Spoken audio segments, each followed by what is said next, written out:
looking at the schedule, most of your games over the last 4 weekends are going to be against teams that are right clustered around where you guys are in the standings. How big is the stretch coming up as far as postseason position? Well, it's kind of obviously paramount going into these last eight games here, but I don't think we can get fixated on, the 8 games. Just going to get fixated on our opponent on Friday night, which we're trying to do now. And obviously, it's a huge test. It's a great test. Play the #1 team in the country in their barn. So hopefully we respond to that.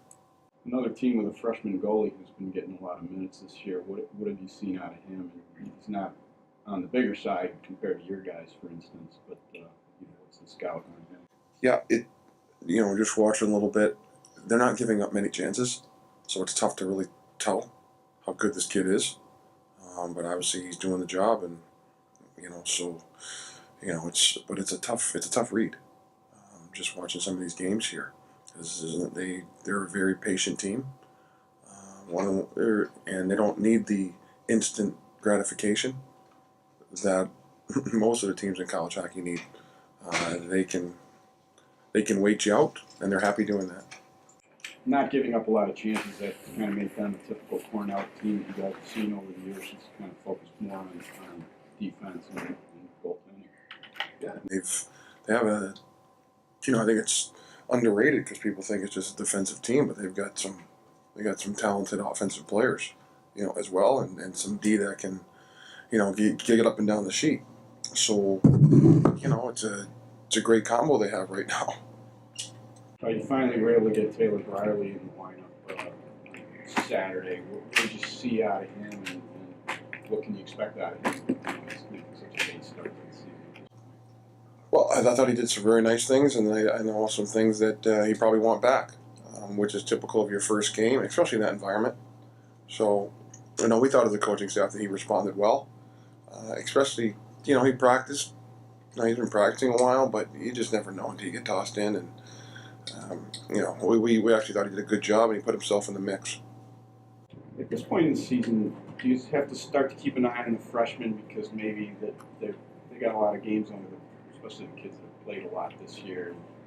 And is there such a thing as a freshman wall late in the season that you observed over the years?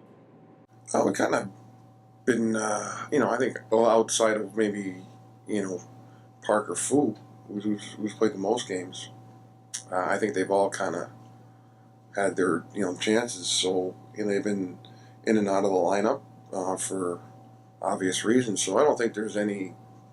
I don't think they're tired at all. Just based on the games that they've played. So if there's one guy, maybe that would be Parker Fu, who's played an awful lot. But I just don't see that happening. Specifically, Campolito has played a few games. I saw his plus minus is plus 10, which from a defensive standpoint has got to be pretty good. Just kind of comment on what you've seen out of him. He's done some nice things offensively. I think he's been better advertised defensively, but they still think that's a work in progress. And he's probably going to get a very good test here on Friday night against a team that is bigger. So I think that'll be a telltale test defensively. Your goaltending situation, is it 50-50, or is Darian kind of taking the bull by the horns a little bit here as far as playing time and ice time? Yeah, it's always going to be 50-50. You have to base it on practice, and that's what we do. Coach, are you at all worried about maybe an emotional letdown after playing a rivalry game and getting that win? Geez, I hope not. Not after not going to the #1 team in the country in their barn, and especially with that environment. If you can't get up for that game, it's probably the wrong sport for you.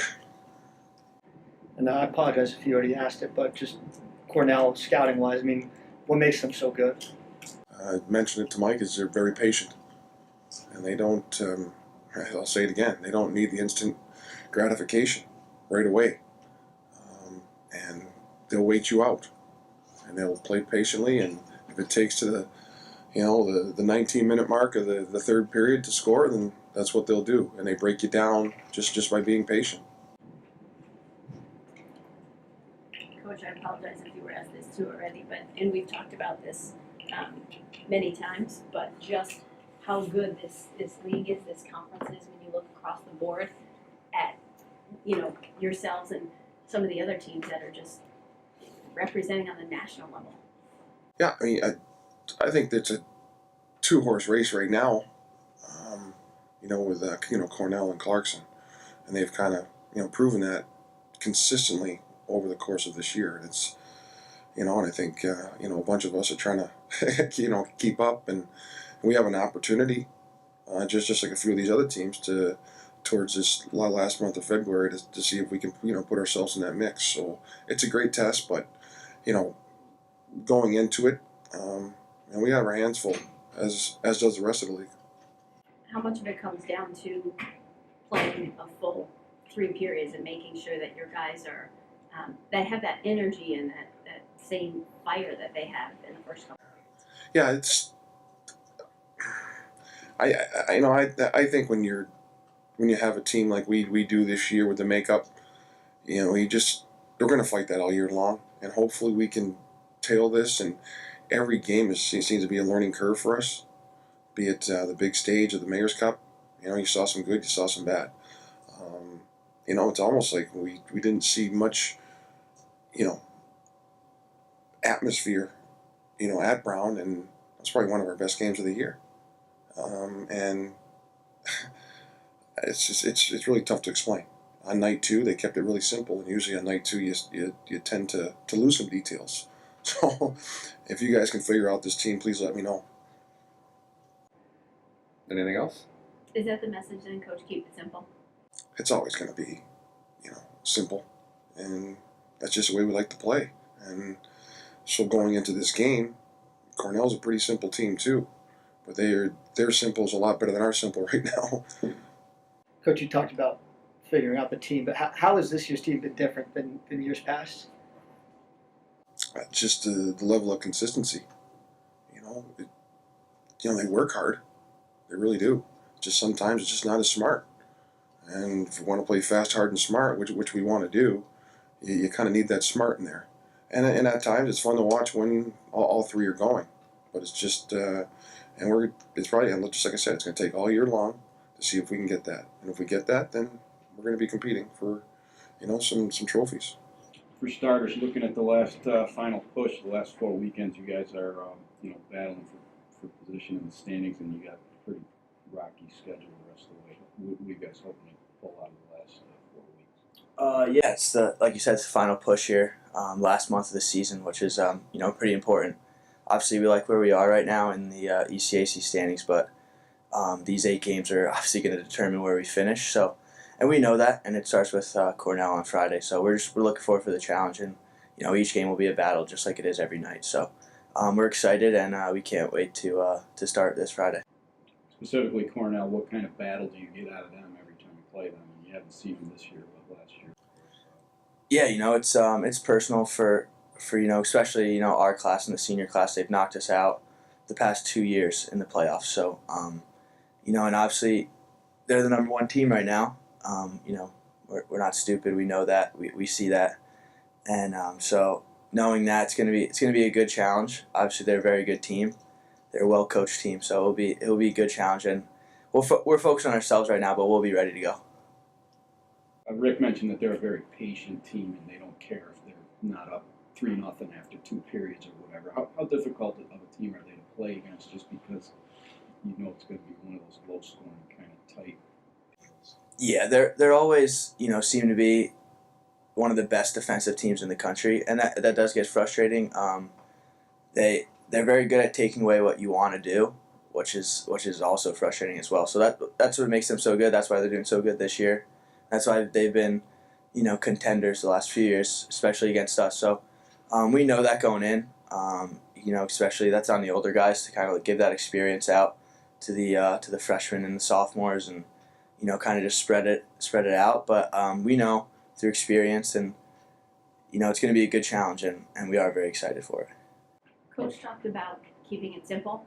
How tough is that sometimes when you're playing a team like Cornell? They're the top team in the country, and obviously you guys want to go out there with something to prove. How tough is it sometimes to remember to keep things simple? a situation like that? Yeah, I think that's something Coach Bennett has preached to us ever since I've been a freshman, and that's one of his main messages: keep it simple. And I think that's in the back of our minds always. And like you said, it is frustrating against a Cornell team, but I think that's how you beat them is keeping it simple and chipping pucks in, chipping pucks out. As it doesn't sound very pretty, or it might not show up on the scoreboard, but that could be the determining factor for winning against such a great team. And a good defensive team is just keeping it simple. So yeah, I think that's exactly what we're gonna have to do, and I think that's the message this practice week is kind of just keeping it simple, not panicking, and letting things play out. How do you guys over this next month, with it meaning so much in terms of the conference standings and where you play in the playoffs, how do you guys make sure that you're playing all three periods the same way you're playing the first period, you're playing the third period? I think we learned a valuable lesson on Saturday night in the Mayor's Cup is kind of when we take time off, and valuable lessons all year is when you take time off, you let other teams back in the game and you lose momentum, and that could affect the outcome of the game. I think, with February coming on in the last 4 weeks here, I think we've learned that, and I think that's a huge lesson for us. And I think that's, another thing Coach Bennett has preached all year is playing a full 60 minutes, and I think we know that now, and we got to take that into Friday and prove it. What's the emotion like when you hit the ice against the number one team in the nation? It's going to be pretty exciting. I know they have a good atmosphere there, good fans, student section. So that's another thing we got to pass down to the freshmen is kind of stay within yourself. It's just another game. Every ECAC game is a battle, and we know this one's going to be a battle. Just because they're the number one team, I don't think it really makes it much different, which is the message we're trying to get across as older guys and leaders. And I think that's the most important thing. Obviously, there's a little bit of emotion just because it is the number one team, but again, you got to just kind of play our game, worry about ourselves, and the game will take care of itself. Going back to your freshman year, at this point in the season, getting in February, were you starting to feel it at all, either physically and or mentally? I don't think so. I think we're trained so well on the ice and off the ice. With our conditioning and with our workouts and with our practices, we know what to expect. I think that's what one of the things Coach Bennett does so good is he's so good at preparing us for it, whether it's D zone coverage or some simple things just as chipping the pucks in and out. And I think that's one of the things I've learned is going through the years and that I've tried to pass along is just the simple things, just the little details is what keeps you physically and mentally prepared for the long haul. And obviously, like you said, this is the push here. So I think guys know that, and guys are physically and mentally ready to go. We got our first look at Taylor Brierly the other day. Specifically, what did you see out of him, and how much can young guys like him contribute to this push? Do you expect them to be a part of that? I thought he looked pretty good.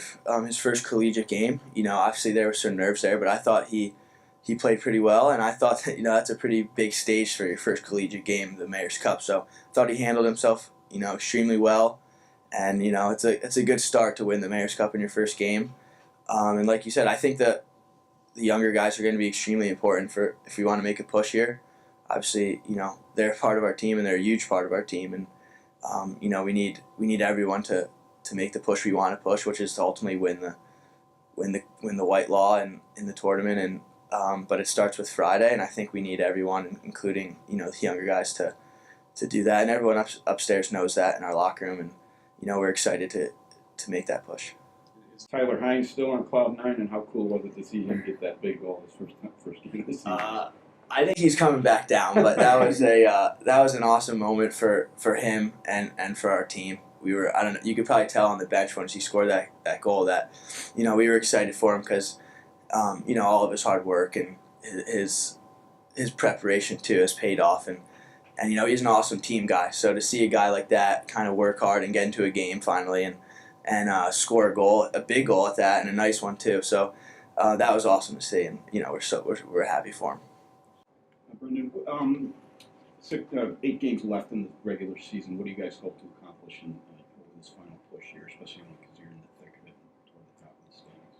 I think we're sitting in a good place right now. We're playing some good teams coming up. Obviously, Cornell and Colgate, both very good teams. We just gotta continue what we're doing. We're doing pretty well lately, and just keep sticking to our game plan and hopefully finish out the rest of the season strong. You haven't seen Cornell yet, but they sort of have an identity over the years. What kind of game do you expect out of them, and especially based on what you saw last year out of them and how they play? We know that they're a big, strong team. They're always big. They always play hard, and it's always a tough game against them, especially playing in their rink like this weekend on Friday. So just gotta be ready for that. Are they not a fun team to play against just because they're so big in defense, especially for an offensive player like yourself? I mean, I would say they are fun to play against. Honestly, it's fun to play that type of game. I mean, it's always a battle, and those are big games, and it's fun to be a part of those.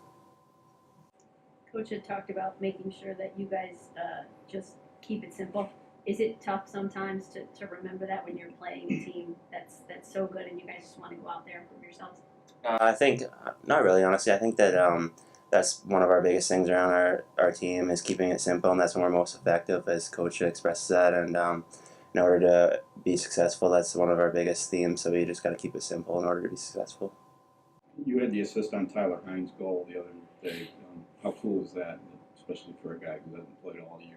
It was unbelievable. I think you could see by the whole bench, everyone was so excited for him. I mean, he played an awesome game. He played really great, not just the goal. I thought he played really great the whole game. So it was really exciting to see that he got rewarded for that. Can you take us through the play you made along the boards there to get the pass? I just kind of stepped up on the D-man, and I think I kind of lost it in my feet a little bit, and I looked down and I saw it, and saw Hines going through the middle, and just kind of threw it to him, and then he did the rest from there, yeah. Were you sweating out the review at all? I guess they were checking to see if it was a hand pass or something. No, honestly, I didn't even know the puck left the ice, so I thought it was on the ice the whole time, so I knew it was going to be a goal, so